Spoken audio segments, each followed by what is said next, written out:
Here now is Ambassador John Bolton, former U.S. ambassador to the UN, Fox News contributor. See, I took his comment a totally different way. I mean, I feel like if you listen to the language that he used, it was a slam on the people that were advising him. I mean, when he says that was not on my intelligence radar screen, isn't he saying, nobody told me, that's why I didn't know? Yeah, well, but I think it's of a piece with his famous earlier comment that ISIS was just the JV of the terrorist organizations. Right. And I think it's consistent with the broad failure that we've seen of the Obama terrorist policy, is he never understood the nature of the threat. He's never understood the ideology. He's never understood what makes movements like Al-Qaeda or ISIS or perhaps others successful. So I think he was blind to the whole thing, and this is tragically a palpable example of it. What's amazing is that his predecessor warned him about it. Listen to this soundbite from George W. Bush.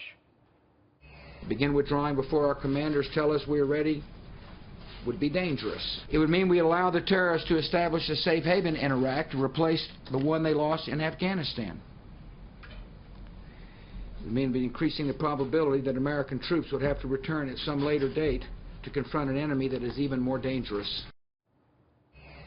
Oh my God, that's exactly what happened. Yeah. I mean, how frustrating is it to hear him say that? Yeah. And let's not forget that ISIS is an outgrowth of Al-Qaeda in Iraq. In other words, it didn't spring full-blown as a completely new movement. I have in the pile of newspapers I use for kindling in my fireplace a headline saying, Al-Qaeda offshoot takes Fallujah. Yeah. So it was there, it was visible, and I think President Bush's point about withdrawing American forces, leaving a vacuum in the region that ISIS and Al-Qaeda tried to take advantage of is a critical point in understanding where we are now.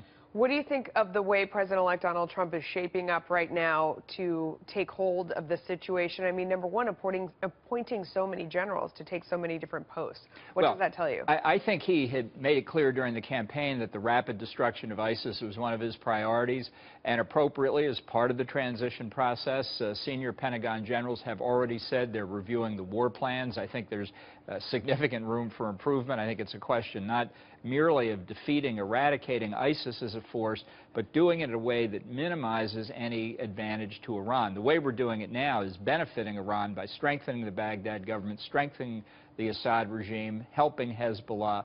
We ought to be doing the opposite. It's a complex situation, so I hope the military is looking very carefully at what their options are. Ambassador John Bolton, I wish we had more time. Come back soon. Thank you. Will do. Thank you.